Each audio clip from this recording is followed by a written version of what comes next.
We've all been there. You meet someone and there's a connection, but soon you realize you're spending all your energy trying to fix them, to heal their past wounds, and you're getting absolutely nothing back. It feels like you're pouring water into a bucket with a giant hole in it.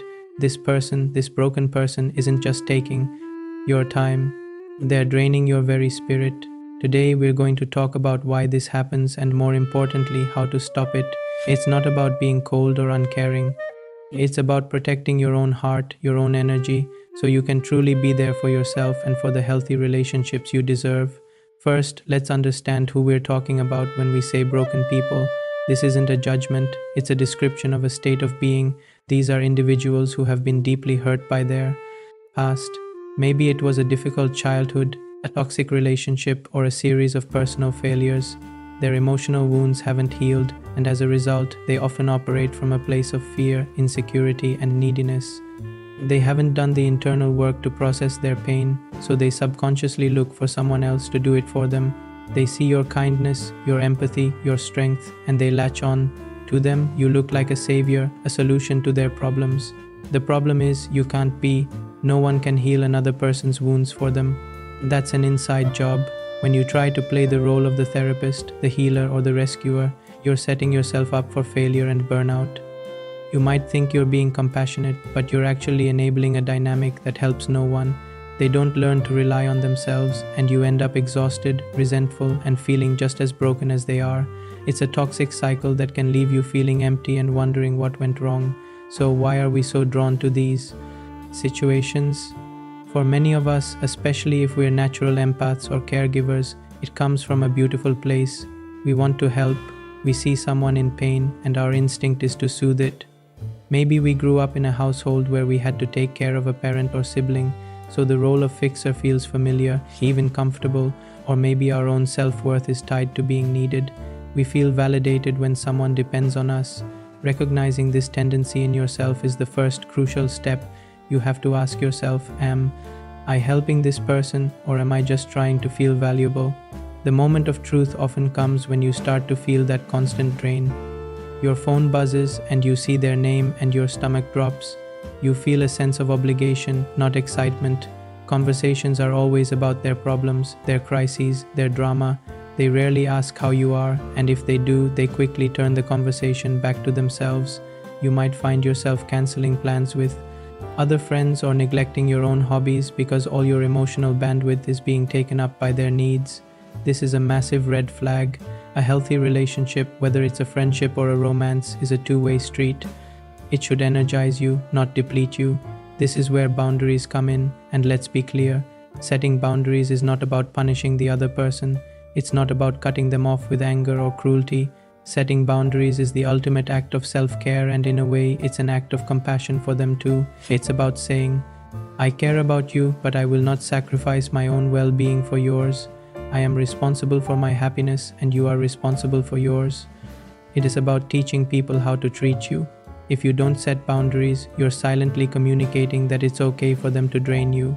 So what do these boundaries look like in practice? It starts with small, firm actions. You don't have to answer every call or text immediately. It's okay to say, I can't talk right now, I'm busy. You don't need to provide a long explanation. No is a complete sentence. You can also limit the amount of time you spend with them. Instead of a long, open-ended hangout, suggest a coffee for a specific hour.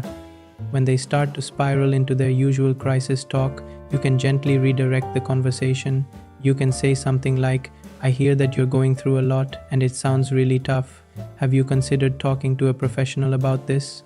They might have some tools that could really help. This does two things. First, it protects your energy.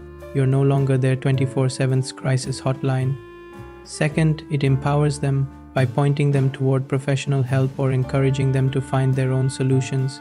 You're showing that you believe in their ability to heal themselves. You're shifting from being their rescuer to being a supportive friend who respects their autonomy. It might feel uncomfortable at first. They might push back. They might try to guilt trip you, saying things like, I thought you cared about me, or you're the only one I can talk to.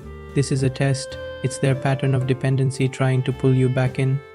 This is when you must stand firm. You can respond with empathy but without caving. I do care about you deeply. And because I care, I can see that you need a level of support that I am not equipped to give. My wanting you to get the best help possible is a sign of my care. Hold your ground. Your peace of mind is not negotiable. Remember, you cannot set yourself on fire to keep someone else warm. Your emotional and mental health has to be your number one priority. If you're running on empty, you have nothing left to give anyone, including yourself. Sometimes, despite your best efforts to set boundaries, the person is unable or unwilling to respect them. They continue to push, to demand, to drain. In these cases, you may need to make the difficult decision to create more significant distance or even end the relationship. This can be incredibly painful, especially if you have genuine love for the person, but you have to recognize that some people are so lost in their own pain that they will pull you down with them. It's like a drowning person clinging to a rescuer. If you're not careful, they can pull you under too. Walking away doesn't make you a bad person. It makes you a wise person. It means you value your own life and your own sanity. It means you understand that you can't save everyone, and it's not your job to. Your job is to live your own life as fully and healthily as possible. Sometimes the most loving thing you can do for someone is to let them go so they can finally learn to stand on their own 2 feet. It creates a space where they might, just might, realize they need to seek real help and start their own healing journey. After you've created this space, it's essential to focus on your own recovery. Being in a draining relationship is exhausting. You need to refill your own cup, reconnect with the people who energize you, the friends who make you laugh and feel seen. Dive back into your hobbies and passions, the things that make you feel alive.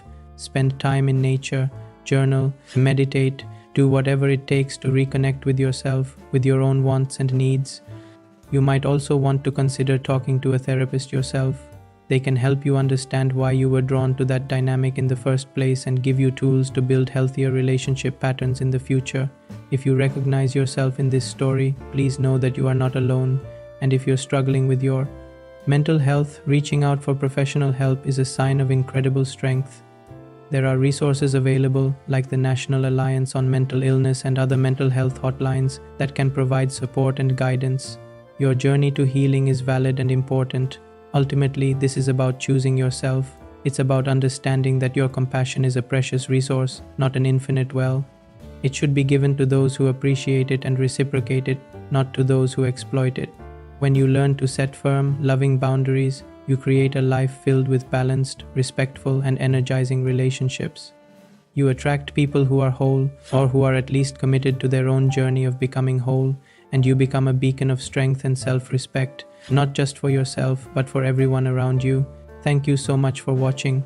If this video resonated with you, please give it a thumbs up and share it with someone who might need to hear it. Don't forget to subscribe for more content on emotional health and building a life you love. We'll see you in the next one.